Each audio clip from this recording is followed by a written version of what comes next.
Scenes of chaos in Nairobi on Tuesday after protests against higher taxes turned deadly.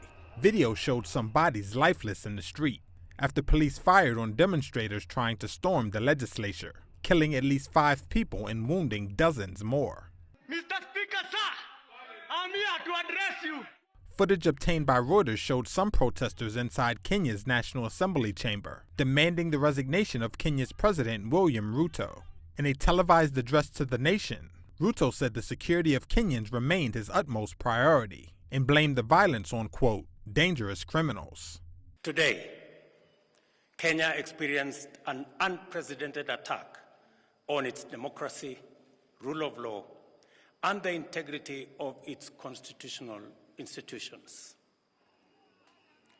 An otherwise legitimate expression of the fundamental rights and freedoms of assembly, demonstration, picketing, and petitioning of public authorities by a section of law-abiding citizens of the Republic of Kenya was infiltrated and hijacked by a group of organized criminals.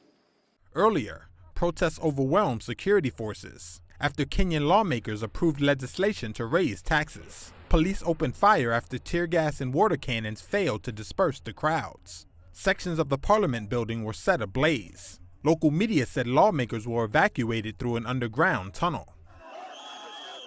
Protests and clashes also took place in several other cities and towns across Kenya. In the coastal city of Mombasa, protesters voiced their opposition to the tax hikes. The taxes are so high. We are being taxed our salary, and any other thing that you are going to buy with the little that you are remaining with is also taxed. We are fighting for ourselves because our future is in our own hands. If actually let them direct us on how we're going to, on how they're going to direct in this country, it's going to be war unto us, and we're not going to let that happen.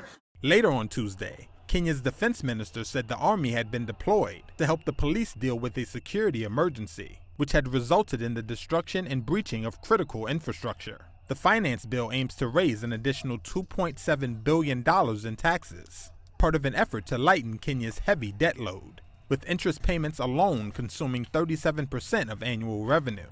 In Washington, the White House said the United States was closely monitoring the situation in Nairobi and urging calm.